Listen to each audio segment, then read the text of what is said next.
If you have AI generated content on your website, Google will burn your site off the fucking face of the earth. Like, all this shit that Google comes out with, like, and I mean, get your tinfoil hat on here, but they're just lying to people. Mm-hmm. Pound a fag 3 for £2 is what you told me. Yeah, I used to run an empire in high school. Everyone else was cheaper than me, but I always had stock. It's like it's black and white to you. Where do you think that comes from?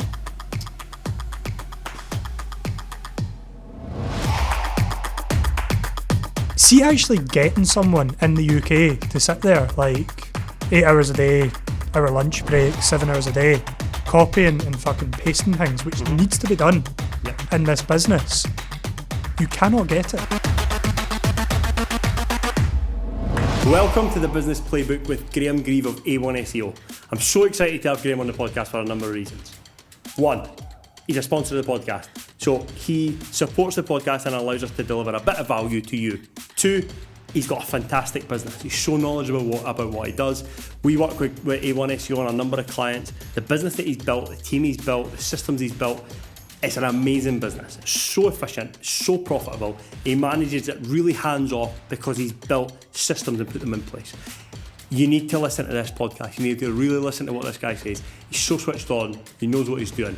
He's been a fantastic mentor to me. Since I started my business, he's really helped me to grow my own business. And I hope that you get 10% of the value that I've had from Graham over the last couple of years. If you do, please share it with someone who will also get a bit of value. Hit like, hit subscribe, whatever else. Drop me a message, let me know what you think. Most of all, enjoy the podcast. The Business Playbook is brought to you by Aliot. We're a PPC and marketing agency. We specialise in Google Ads. We're sponsored today by A1 SEO. A1 SEO put you at the top of Google, and they put you at the top of Google in a way that's far more labour intensive and hard work than the way that we do it. We're going to talk quite a lot about A1 SEO, so it's probably not that much point in me elaborating too much now, because that's pretty much what the whole podcast is going to be about. Graham, we like to start the podcast in the same way by asking everyone the same question. I'm a believer that no one's actually got their shit together and everybody's kind of winging it. But you have built a 7-figure agency in 3 years with over £1 million of recurring revenue being billed every year. You've got a 30% net margin. You've run an online travel agency. You've got an e-commerce business. You're building a property portfolio. You're currently acquiring businesses, and you work less than 20 hours a week. Have you got your shit together? Yes and no. Right? No, you said yes. When I first asked you this question, you said yes. But then I thought about it. It's like, you know me, I'm a big systems guy. I'm very, very big on bringing the right people into the business who do have their shit together. So in a lot of respects, yeah, I do have my shit together, but at the end of the day, I always think, like, you know me, I'm a bit of a dafty. Like, what am I doing running a 7-figure agency and running all these businesses? When we say 7-figure agency, we're talking about an agency that generates at least 1,350 pieces of web content a year. You've got a global team of 25. And again, all these other things that you've got, your travel business, your wall panel business, you're building a property portfolio. So you've got all these other things on the go as well. So A1 is obviously your baby and your monster, if you like, the one that takes up, that generates the revenue and takes up a lot of your time. Yeah. But you're obviously very active in all these other parts of the business as well.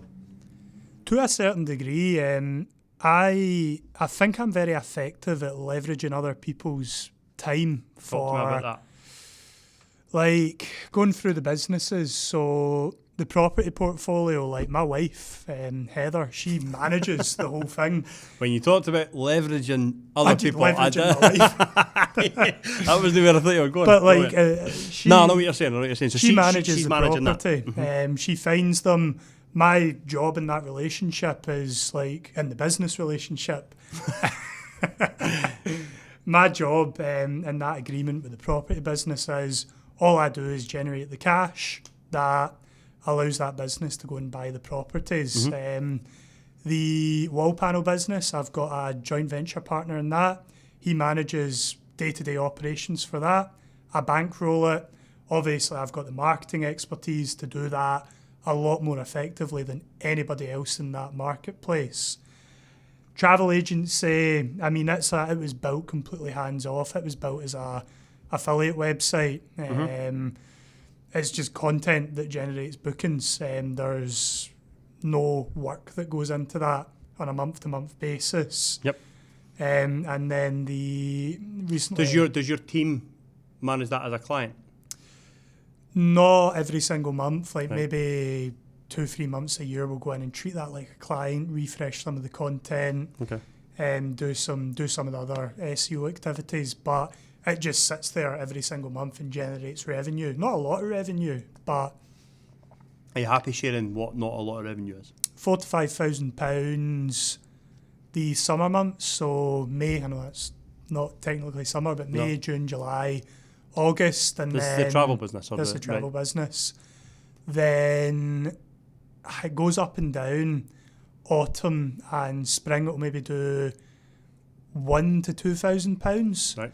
Then the winter it'll do £1,000. December it tends to do okay, And what but about costs on that business? £40 a month hosting. There's other wee costs here and there, like. So realistically, you could actually like it pays your salary. Like That's the way I you look at you it. could literally like just take that and go, right, there's my bills paid, or there's my car, my like There's food. yeah. So You could not quite live off it, but you could almost live off it. So that's very, very much my mindset with a lot of these businesses. Like people Right. look and they're like, why the fuck is this guy doing so much? Well, one, I've got a lot of free time in my hands. And two, I still pay myself like the salary that I was on when I worked full time. Right. Obviously, I'm building the property portfolio. That's where a lot of that cash goes to. But I just see this, right, A1 SEO, revenue there's like dwarfs any of the other businesses, but if I keep these assets and they all generate like £3,000-4,000 a month, like that's a salary sitting there.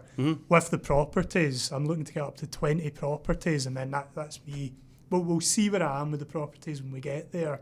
How many But on now? 4 in the 4? last 7 months. And the plan is at the end of this year to be on 10. 10. So, right, okay. But we're So struggling. you buy a property a month. Property a month, but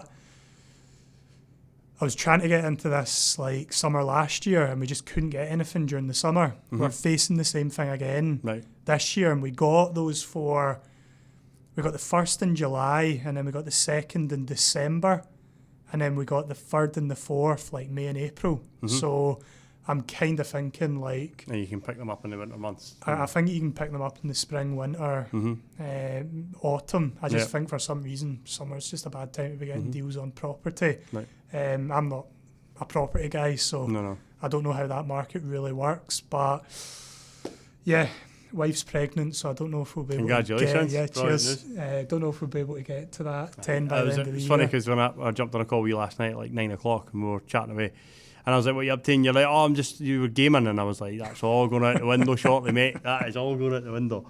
I want to talk quickly about your life before A1, before SEO, but also like going right back, you were entrepreneurial at school. Oh yeah, we're not going to talk about this, are we? Aye, I think we should. Okay. You had a business in the playground, is that right? Yep. I once got asked this in an interview it was like an internship, and I really wanted it. And they asked me, what was your first ever like entrepreneurial experience? And I turned around like straight face. Yeah, I used to run an empire in high school selling cigarettes.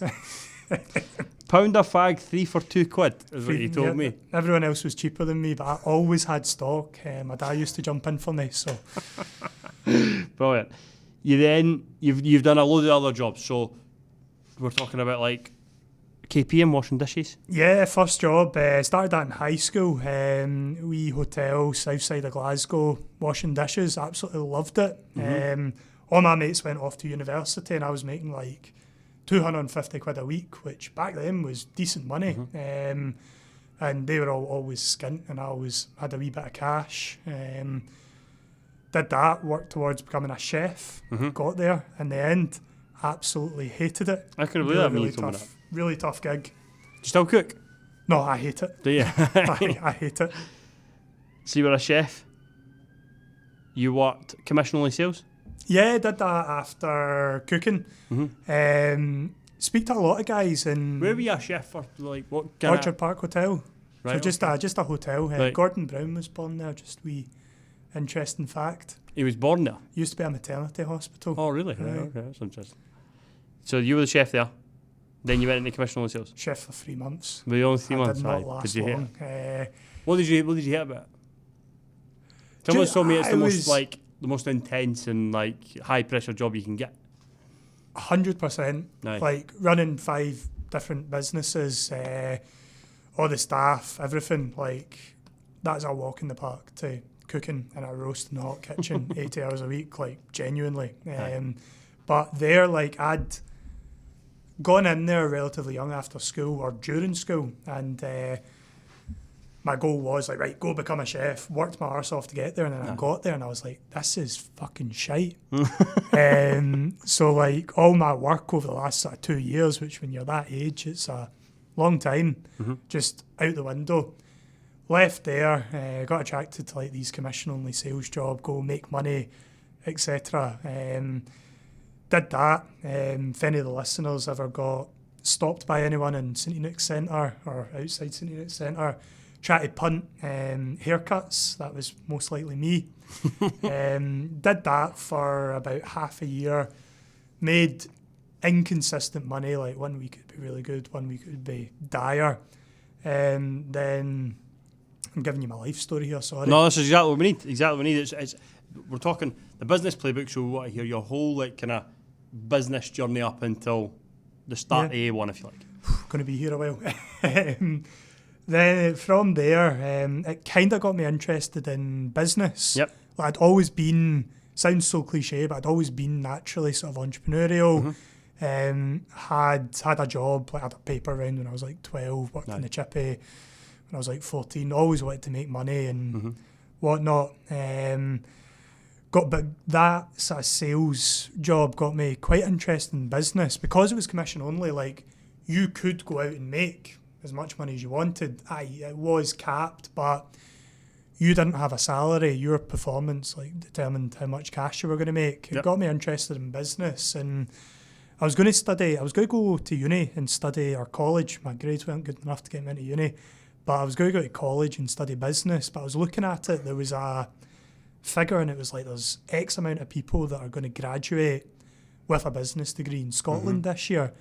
And I was like, fuck, they're all probably going to need like marketing and advertising. So it sounds so daft saying that, but that's what pushed me into doing marketing. So See, like, when I went to uni, my first 2 weeks at uni, I was in a business course, and I was sitting in this marquee, like the kind of bringing you in like the first few days, and I was sitting around a table and we were all in to study business, and I wanted to study law because my dad told me lawyers make the most money, so I wanted to be a lawyer like for when I was a wee boy. But similar, never really had the grades for law. Went into business studies at Napier and walked into this room, and there was loads of people, and I was like, oh, you want to study business, like what do you want to do? Oh, I don't know. Oh, I'm going to run a business. I'm going to be a business owner. All the way around I'm going to run a business. I'm going to be a business owner. What kind of business? Oh, I don't know. That's why I'm here. And I'm like, none of these people know what they actually want to do. They just want to own a business. And then I transferred from business to law because I was like, this course is full of fucking donuts that don't know what they're doing. it's interesting that, because I think a lot of business owners don't initially want to own a business or not. Aye. No, I always wanted to own a business. Like some people fall into it by mistake. So when we were talking to Danny earlier on, he's an architect and basically didn't go into practice architecture, decided to set up on his own, but he decided to set up on his own because he wanted to do this, not because he wanted to own the business. But like I tried to start businesses before A1 SEO, or its previous name, GMS Digital. GMS Digital, we're going to get on to GMS Digital in a minute. And anytime I tried to like, right, I want to start a business, let's like find an idea and like try and build a business plan around it, never really worked for me. It was always, for me, it was like building a skill set, then monetizing it, making money, and then leveraging that money to create more opportunities. You said you went to college, and college suited you much better than uni because it was like, here's what you need to do. Oh yeah, 100%. Talk me through the difference between the college and uni thing that you were telling me last night. So college, like I went to the HND and then into university. College was brilliant. They were like, right, here's what you need to do, here's why you need to do it, and here's how you do it. Like, cool, you can take that and you can execute.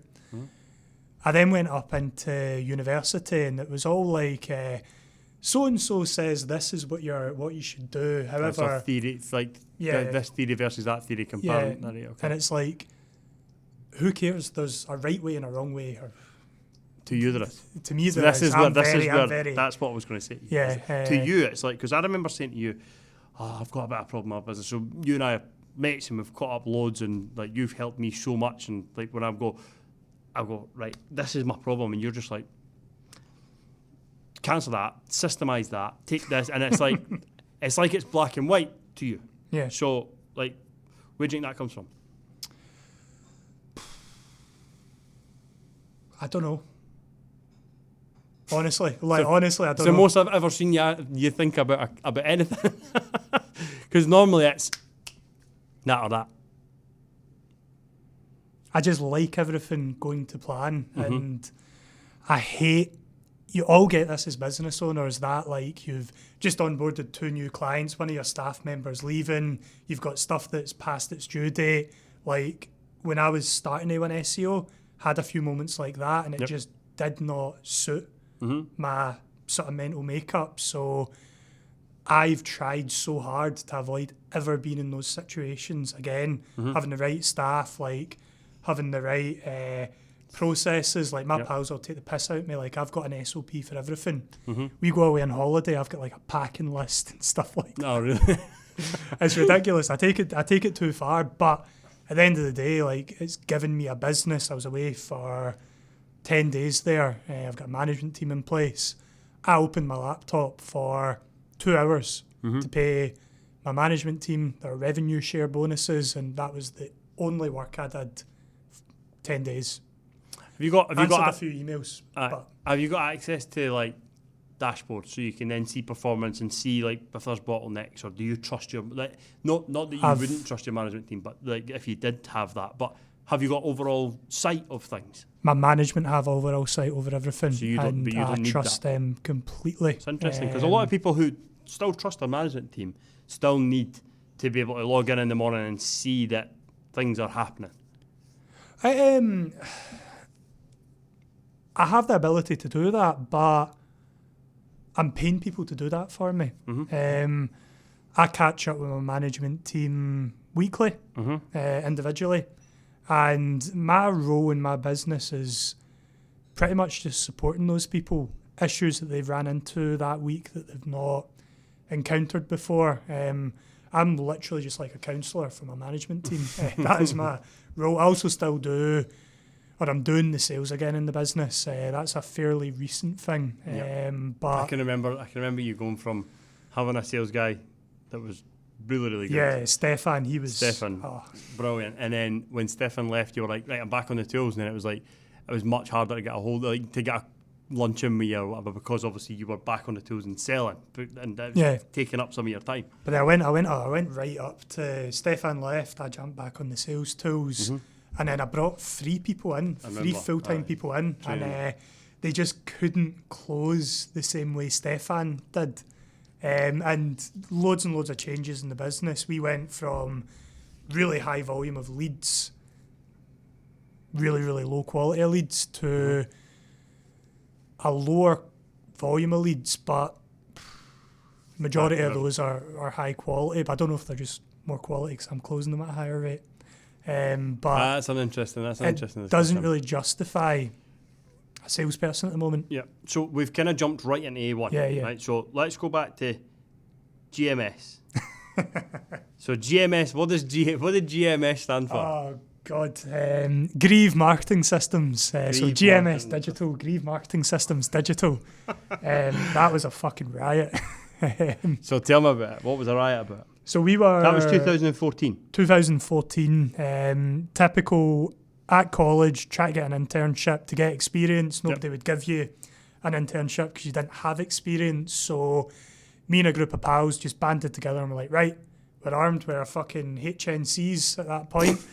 We'll go do some of this fucking marketing stuff. So we started doing marketing for bands, charities, startups, and we did it all for free, just to get experience. Yeah. So is this guys from uni, college? Guys for college, right, cool. aye. But we didn't fucking do anything. No. What was the market? What were you doing? Like you're saying, we went and done marketing for charities, bands. Was it Facebook posts? Was it posters? What was it? Facebook posts, really shit graphic design. We tried to organise like events for these charities and stuff. All went horribly wrong. Like we didn't go horribly wrong. We didn't. No. But nobody was paying us, so it's like. And it's I used to work with a guy, Steve Taylor Tetley, he was called, and he would say, "Yeah, this is PR, not ER. Like it doesn't matter how wrong this goes. It's like nobody's going to die. Yeah, it's not. Yeah. This is PR, not ER." Yeah. So we did that. The jump into that to SEO, we started sort of networking and meeting people, and I remember I met this guy that was doing SEO, digital marketing. He was so like, so for anyone that's not accustomed to what we're talking about, and the people who are listening, watching, A1 is A1. What it is now is an SEO agency. Yeah. What is SEO for someone who doesn't know? Oh, I say this about 100 times a day. SEO is search engine optimization.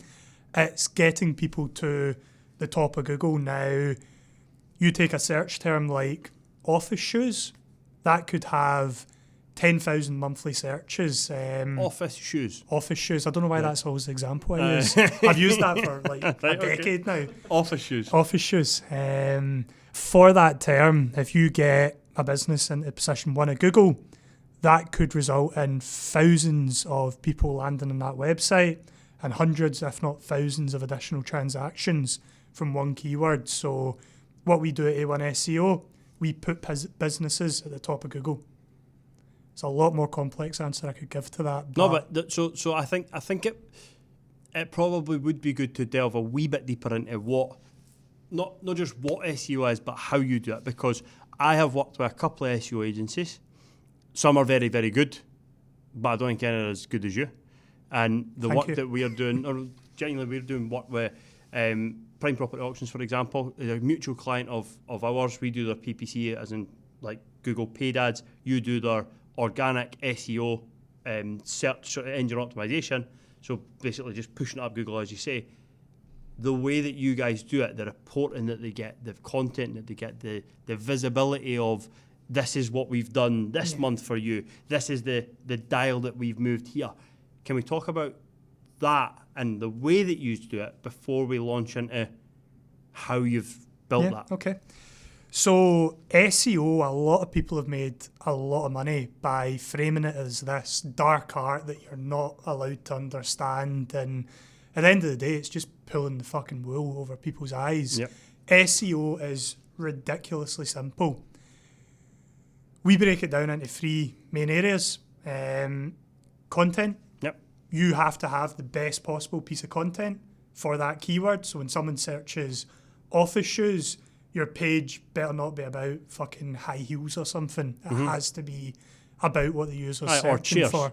Or chairs, yeah. Like, because high heels even then is a wee bit more relevant to what we're talking about. But the problem, what you're doing is creating content that's so specific to what somebody's searching for that Google goes, this is the most relevant result that I can give this person to what they're searching for. So Google released part of Google's got this algorithm that is called their NLP algorithm.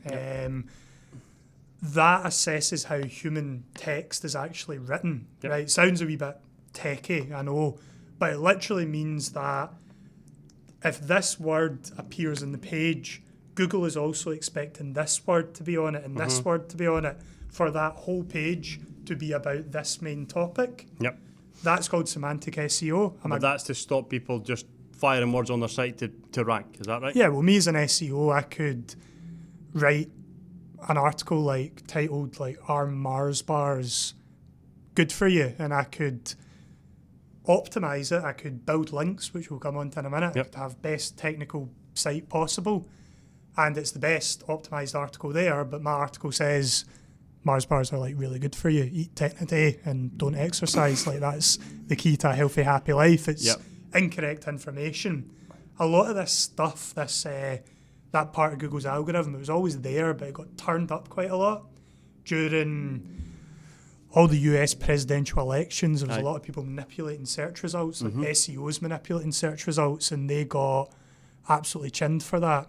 So they have to have, at scale, some sort of fact checking in that algorithm, and it's that semantic Imagine if SEO. social media platforms were to roll that out. I know they've got that kind of horrible fact check thing at the bottom of like Twitter when somebody is posting misinformation, but if the tech exists like that, surely then it stops this it doesn't stop the widespread misinformation. But So in Google, it's more like it's correlating. This is the correct. This is the most like relevant answer to this search query, rather than policing. It's not policing like free speech. It's saying this is probably the page you're looking for. Yeah.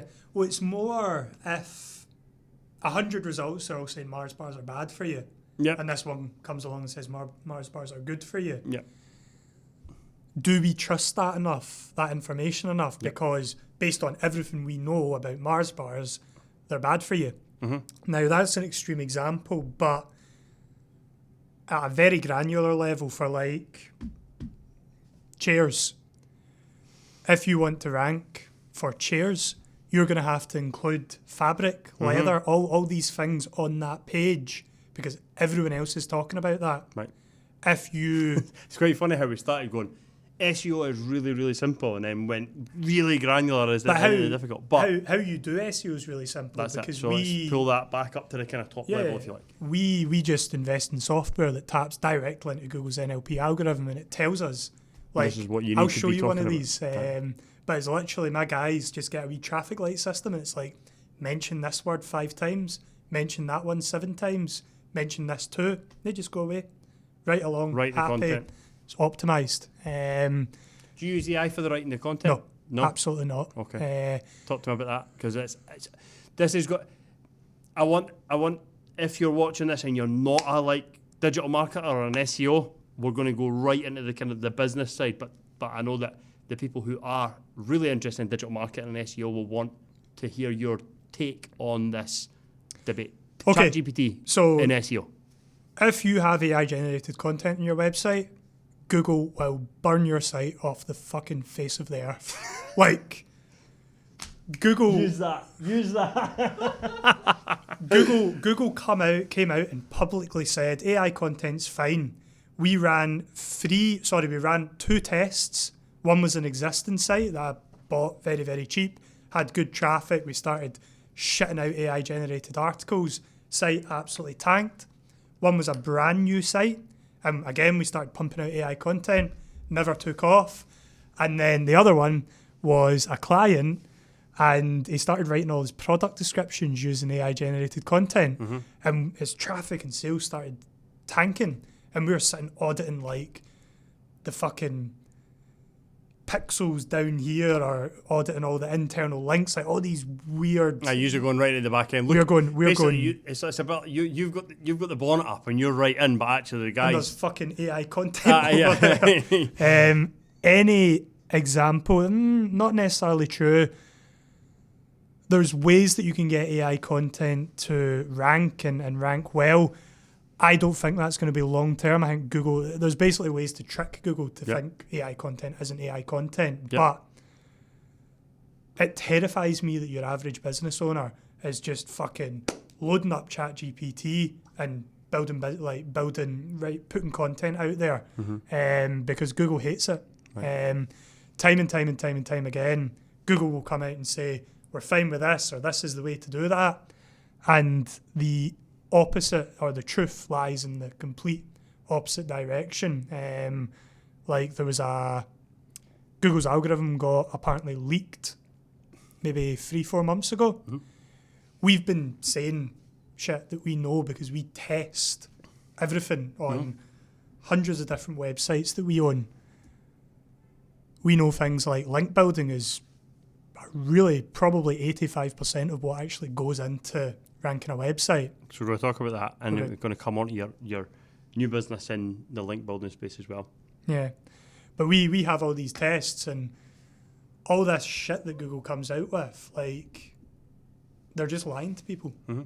Like, we know that links are still incredibly important. So the test, like, basically disprove what Google's saying. Right, okay. And it's the data, and we're looking at this. Why would Google want people to think that they don't, that they value the AI generated content when they don't? I think Google, and I mean, get your tinfoil hat on here, but I genuinely think Google do not want people to have organic traffic. If you're organic traffic, they want paid traffic. So. Yeah. Makes sense. If you get a lot of organic traffic, like, you're not going to be spending as much on Google Ads. Personally, I think your money from ads should be reinvested in SEO, and your money from SEO should be reinvested in ads. Like, you should just keep reinvesting that. So the way that when I was speaking to Prime, who again, mutual client of ours, and we do their paid Google, you do their organic Google, and what I said to them is, it's like paying money into a pension. Yeah. Like, right now, if we were to turn off their paid ads, their leads stop. But because they've been investing in your guys populating their site with backlinks and content and pushing them up the organic rankings, they could actually turn that off in a year's time, and they would still be ranking for their search terms, and the leads wouldn't stop. Yeah. So that was the example that I gave to them when it was like, because, like, really honestly, the client was like to me, well, why do we invest in that when we could put that in ads and get instant results? Yeah. Why do we invest in SEO that's going to take a bit more time? And I'm like, no. This is a long-term strategy, but it works. Yeah. But I've gone too much into. No, it's good. So we're now going to pull it back into the kind of more of the business side, right? So we're on GMS. Yep. I want to jump straight to the birth of A1. So I know you worked in a couple of digital marketing agencies, and kind of you started to see what SEO was and see the potential in SEO. But let's jump to A1. Was there a day one of A1? Nah, just GMS Digital, just got a new website, just transitioned. Okay. So we talked about A1 and the brand, and it's the old yellow pages. Like, if there was A1 window cleaning, nobody gets this, by the way. Aye, so they keep, yellow pages used to be like the biggest lead gen, the biggest source of leads that businesses could have, because when people were looking for something before Google, they picked up the yellow pages and seen who they were going to do business with. So if you called your business A1 window cleaning, yellow pages was ranked alphabetically, so you were then the first one. Yeah. So you were more likely to get more leads, and A1 is the kind of top of the alphabetical. So that's the reason why you went with that brand, is that right? Absolutely. Right, okay. I tried to get it trademarked, but they said A1 is like synonymous with best. Yeah, means like so the top of the range. Yeah. Right, okay, that's interesting. But I never even thought of that. It's the yellow pages thing, and it makes a lot of sense. What year did you go from GMS to A1? 2019. I was sort of freelancing and got that up to £4,000. Yep. Almost all profit. It was just you doing the work and selling. Doing the work, right, okay. No staff. And at the time I was on sort of £3,000 a month salary. And I was so you were doing this on the side? Doing this on the side. Right. And I was like, why am I working 40 hours over here for this when I'm working like 25 hours over here for that?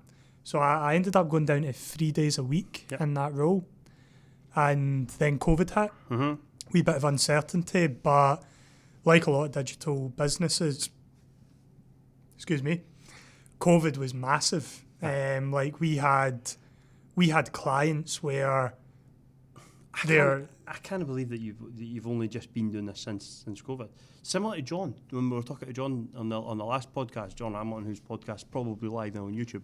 When we were talking to John, he was telling me about like, that was it. COVID, and it's like, it feels like these businesses, A1, Young and Lazy, have been around for a lot longer than that. I mean, for the businesses to be born in COVID, and now we're sitting here in 2024 with the revenue levels that you're doing now, it's mad. Yeah, it's good, but there's always people that will get there faster. It's all relative.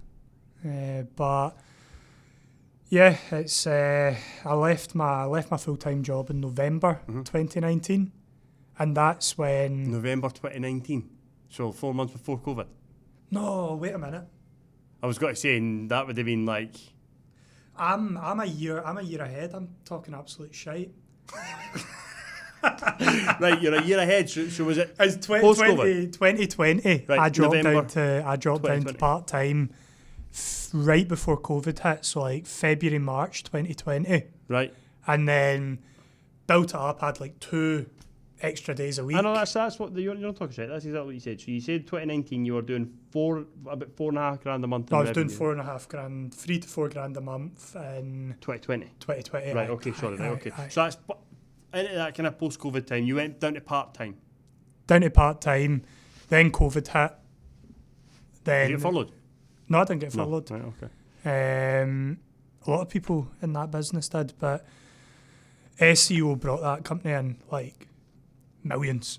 It was frightening, but I'd built a team in there and I was kind of happy. Right, 3 days a week. I moved more into a consulting role, just managing the team, whatnot, and built A1 SEO up to a certain level where I was quite comfortable. I was very risk averse back there, so I wanted to have like good cash flow before I left my job. So what is good cash flow? What would you consider good cash flow at that stage? At that point, it was $10,000 a month. Right. So you wanted to get to $10,000 a month before you left your work? Yeah.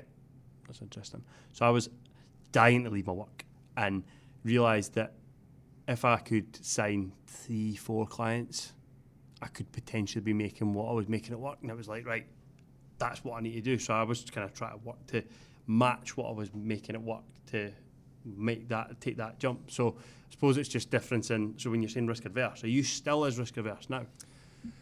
So you've now got more cash flow. So the yes risk and no. of, you can still be you can take more risks, still be as risk averse when you've got as much cash flow.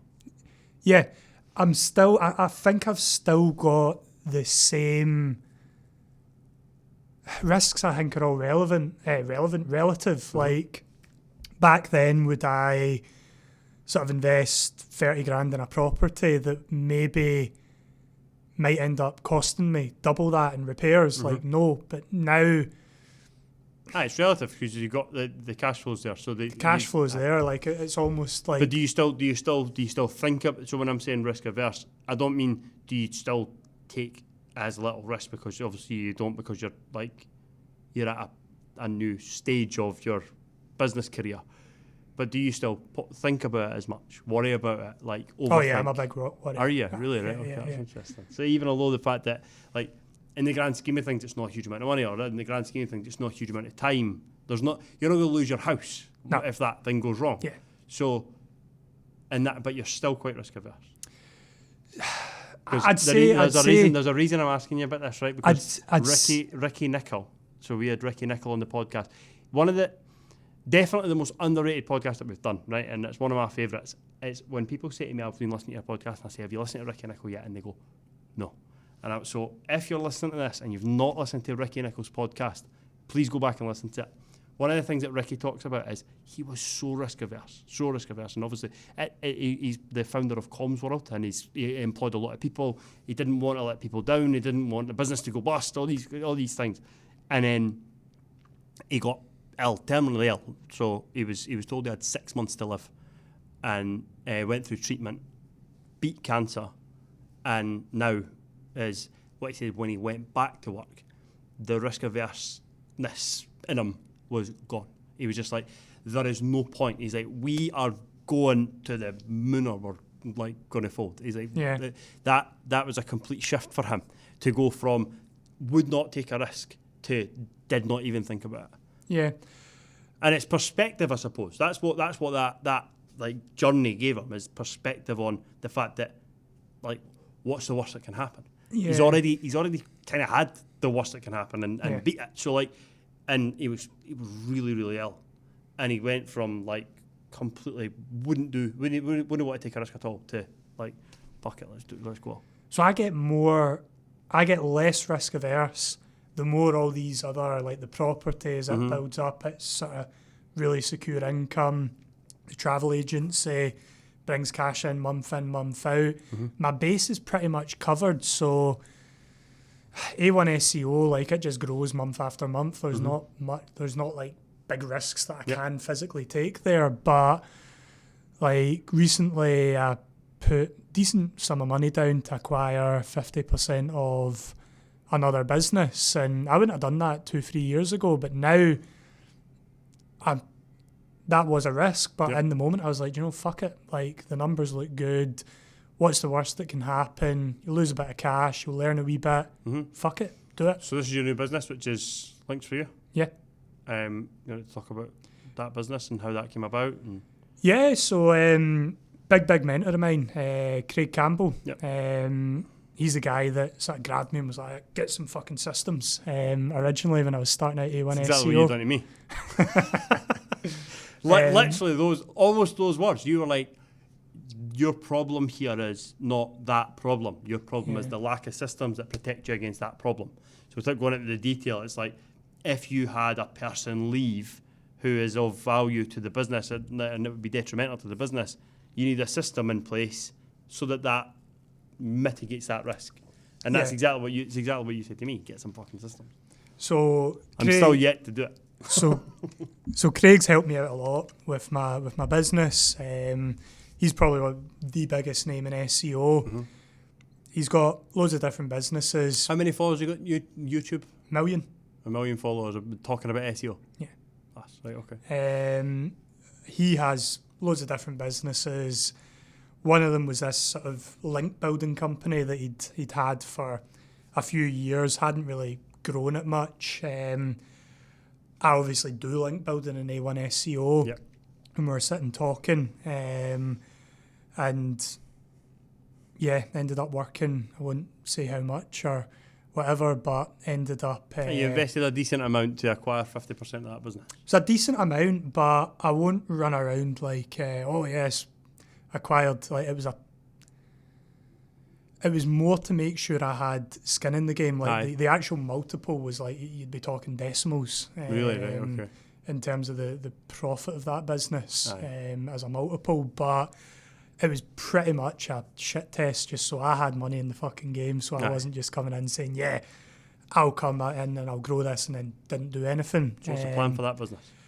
So doing your standard link building. Building, for anyone who doesn't know, link building is basically, do you want to give the kind of vote for your website on like that kind of stuff? Getting links on other websites. Google sees that as a vote of trust. The more Google trusts you, the more comfortable Google will be with ranking your website.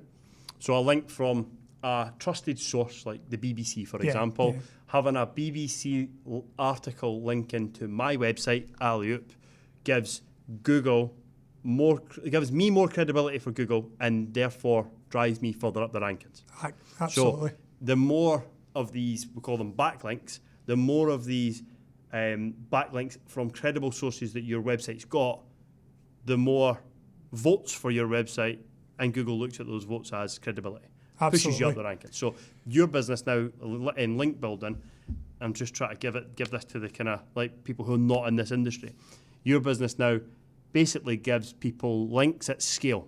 Links at scale. To be able to take them from where they are in Google now to where they want to be to deliver results, return on investment for what they've paid for the links in conversions, inquiries or sales. Absolutely. Cool. You've said it better than I could. We should write that down and put it on your site. You can use this. Sound. Right, so tell me about Links for You, which is again the cash and carry of links for websites. Pretty much. Came in, was already generating decent revenue, put some ad spend behind it, increased that. I think we doubled the revenue in 1 month. There's a type of link building just now, digital PR. Yeah. So how you actually get links, and I won't go into this too much, but you write a piece of content with a link to your website. You then go to someone else that owns a website and say, can you publish this great piece of content? In return for you having this content, we have a link back to our website. That's how it's done. Very transactional, very time consuming. Mm-hmm. And so basically, this is where anyone who's running a PR business needs to understand the power of a backlink. So I spoke to a guy who does, his name's DMAC, David McDonald, and speaking, I'm in David Lloyd at Renfrew, and he used to be the head of marketing for Ladbrokes, and he now runs he sets up calls between a journalist and say Ali McCoist, right, to get a comment from Ali McCoist, and then businesses, Bet365 for example, will sponsor that content in the article that he's kind of set up with a PR agency down in London. Yeah. And he's like, I can't understand how they're willing to pay all this money for this comment, for it to sit, for Bet365 are so happy to pay for this piece of content, to sponsor this piece of content, for it to sit on on like an online publisher. I just didn't understand why they're like willing to spend that much money. And honestly, all I said to him was, the value's not in the content, the value's in the link. Yeah. And he went like that. What do you mean? And I went, it's a backlink. I went, so it's a vote for your website. Exactly what we've just said. So see, he went like that. See now, he sells backlinks now. Well, because I gave him that line. I said they're not paying for the content, they're paying for the link. And now when I see him, he's like that. He's like, my whole business has changed. He's like, now we sell the content to the PR agency for them to sell to the sponsor. He's like, and it's all because you said it's not the content, it's the link. He's like, and I started looking at the backlinks, and he's like, now he runs a content agency for backlink creators, if you like. Yeah. So the biggest change in that business, and it ties directly into your PR thing.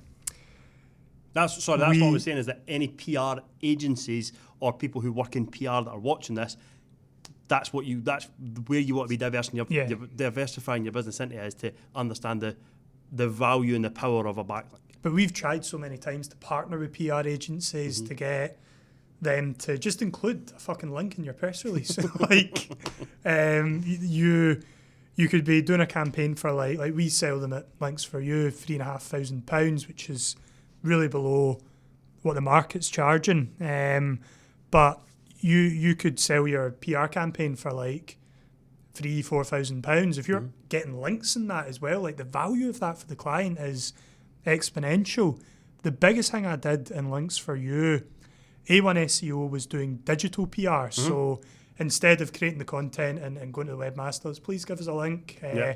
We were creating content around trending topics, and we were then sending them off to journalists with a link in the press release. And we'd been doing that in A1 SEO for a couple of years, landing really, really big links. We just took that into Links for You, and it exploded revenue. Like, we couldn't believe. But that's DPR. Is that what you're like, digital PR? That's digital PR. Pretty much it's exactly what. Fucking PR with links in the press release. It's pretty easy, yeah. It's just exactly. Yeah. But like, now, journalists need shit to talk about, and if you give them, that's what DMAC says. He's like these, what they, and the guys who understand it know that what you're actually doing it for is the link. Yeah. Like, that's where the value is. But I used to pull my fucking hair out. Like, we'd work with clients that had a PR agency, and they're paying like $8,000 a campaign, and they're getting like, oh, we were mentioned in the Herald, and I'm like, without a link. And I'm like, it's just like, honestly, like, we're charging you like $2-3 a month for backlinks alone. See if that PR agency that you're in like a 2-year retainer with, if they literally just added a link to that press release, like, you don't need to pay me anymore. No. I did say that to them, but like, it's true. And you would get like 4 times the value of the stuff I'm doing. And it's the only way when like, for example, newspapers and even online articles the press industry has declined that much over the last 10 years. This is where the value is in that now. a mention in the Herald's not really that great when no one's reading it. Aye. So where's the value? The value's in the vote for your site and the online reach that you're going to get from that. Yeah. The actual paper is like... No, I've not read a paper in years. No, and a lot of people haven't. Like the decline of the actual printed news is huge. But that's now, they become backlink machines. Yeah. Brilliant, right, okay, so now, what's the plan for that business, for Links for You? Scale it.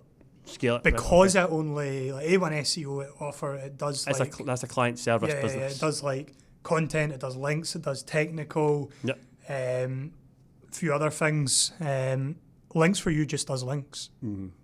Like, there's 2 fucking SOPs in that business. Guest posts, which are here's a piece of content, please publish it. Yep. And digital PR. 2 SOPs, and there is... So who's populating it and doing you've got a team in place that are doing that? Or are Got you a team buying in place. Right, okay. Yeah. Cool. So it was already in place before I came in. Right, okay. And then you then took control of the sales process Taking when you control of jumped the in? sales, marketing.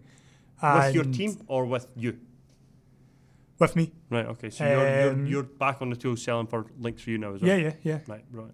But I'm selling, but like 80% of the orders we get, like they just go onto our website and buy. For Links for You? Yeah, that's the power of my business partner. He is one of the biggest guys in that industry. Mm-hmm. He'll put like a newsletter out and people just buy because they know it's coming from him. It's going to be good quality. Aye. His credibility in his face, credibility in his personal brand. Absolutely. Huge.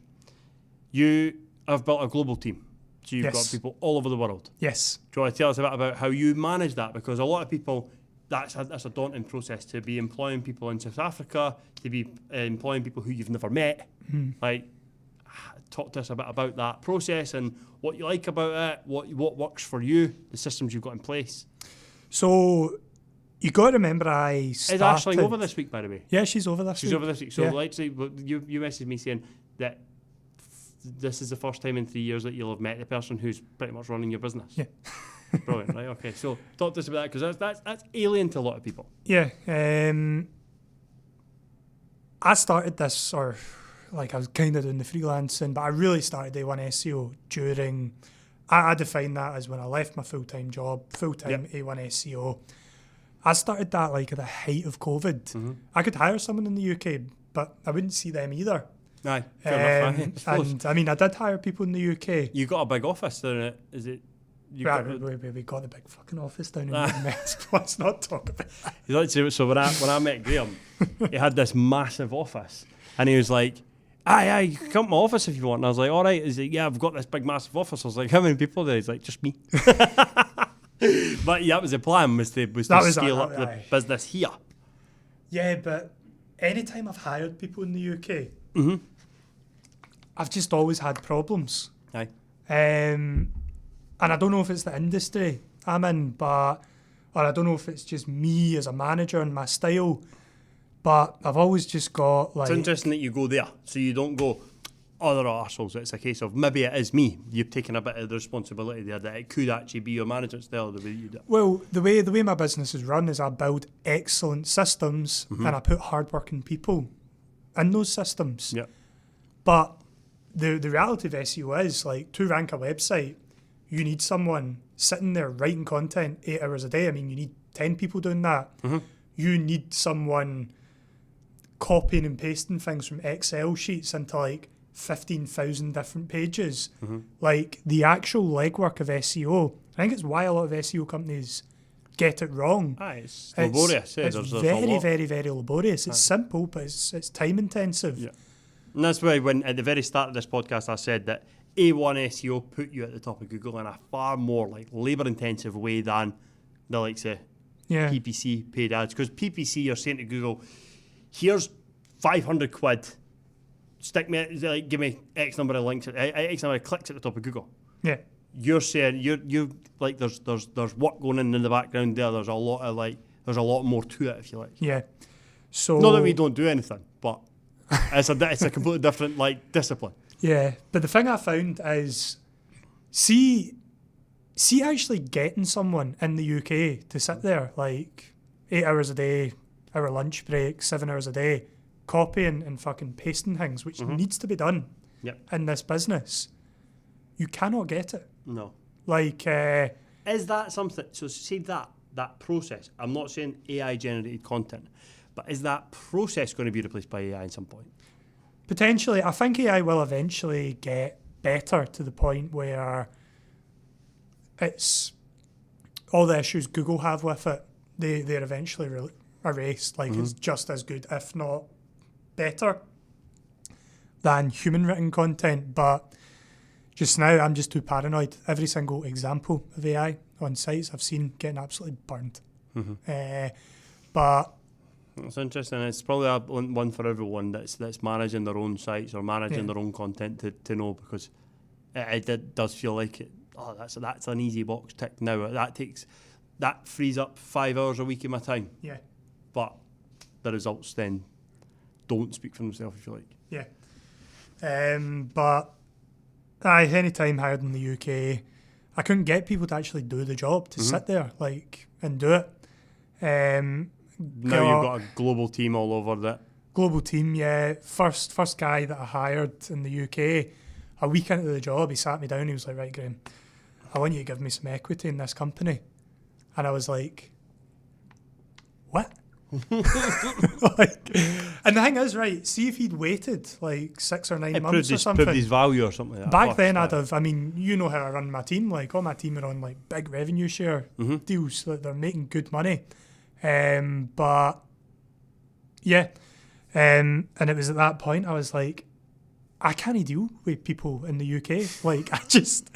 So you said to me, this is a funny one, right? So we're sitting in Sugo and I'm like, I want to build a team in the UK. And you went, no, you don't. And I was like, no, I do. And you went, no, you don't. You went, why? And I was like, I want like camaraderie and to build up like a culture. And you went, why do you want pals? Have you not got pals? And I was like, no, I have got pals. And you're like, what the fuck do you need pals here for? I was like, no, I know what you're saying. There are different executions of it, but what works for you is, let's get these people who are dialed into what you need them to do. Like you said, build an excellent system, put hard-working people in that system, deliver results for clients. That's it. And that just goes round and there's just no drama with staff or anything. It's just, it runs buttery smooth. Aye. Well, you're saying that, but then like Stefan, who was your top sales guy, like only sales guy, but he was very, very good, and you've found it difficult to replace him. So you do still have human issues and like people issues, but less so. Yeah, but I don't know. Like, if you take like a 3-4 grand a month salary over to Glasgow, are you going to get, like, for an account manager? You're probably going to get someone 1, 2, 3 years experience. They're like, it's maybe the bottom of their list of jobs that they want. See if you take that over to Cape Town, South Africa, you will get someone with 20 years fucking experience who has won a gold watch in terms of their reimbursement. I win. I get someone with way more experience than I would get over here, way more motivated than I would get over here, and they win because they get a salary that they just would not get. So you said this to me as well. You said that, like, a big part of what you were talking about to me, you were like, "This, we're not talking slave labour here." You're like, "We're not talking about farming stuff out." You're like the people who work for my business in Cape Town are some of the like wealthiest people in their their area, in their street, like in their. I worked out that the salary we're giving them over there is like as a UK salary. Yeah. It would put them into the 95th percentile of earners in the wealthiest city of the country. Really? Like, yeah, okay. Aye. It would be the equivalent of earning like 150k a year here. Aye. Like you say, everyone wins. Everyone wins. Everyone wins. Clients the clients win. They're getting. They also one of the things that we should mention as well is that because you do that, you're competing with. If you're competing with an SEO agency that's based in Scotland, that's having to pay far more, and you're basically able to offer it at a much cheaper hourly rate, if you like, as an agency. Yeah, but I don't know. I would take it a step back and say we are actually able to do the fucking job. without cutting corners. Aye. Because a lot of people, they'll take the money Aye. in SEO and they will genuinely do fuck all work. Yeah, aye, because I they get that. don't have the staff there to sit and copy and paste this. And as someone who's been involved in the delivery of an A1 client, the client sees it. The client sees this is the report. This is what's been added. This is the differences. The work that's gone in, the dial that's been moved, and what we've done to justify that fee this month. Yeah. Brilliant. It's all about showing value, and I can get clients more value doing something in a certain way. I'm going to fucking do it. Brilliant. If somebody's watching this and they think that sounds like the agency that I need or that I've been looking for, or I'm paying another agency and I'm not sure what they're doing, what's the best way for them to contact you? What's it like? The audits that you do and stuff like that, like the 15-minute audit, is it that you offer? Yeah, so I'm like the least pushy salesperson ever. I'm probably the worst salesperson on the planet, but my whole approach to businesses with SEO, only 10% of leads we get in the door are literally qualified to work with us. The way I approach it, people come to me, give me their website, and I'll go through their site using Loom, like video recording software, and just say, right, here's what you need to do, and I'll show them exactly how to do it. Now, where I close deals is people then start to realise the actual time that has to go into it. But I'll show you exactly what you need to do in that site. Go away, do it yourself, or work with A1 SEO. Brilliant. And where can people find you? A1SEO.com. So your social media, you're on LinkedIn? I'm on LinkedIn. I used to post a lot. I don't really post anymore. But yeah. Is that an intentional thing?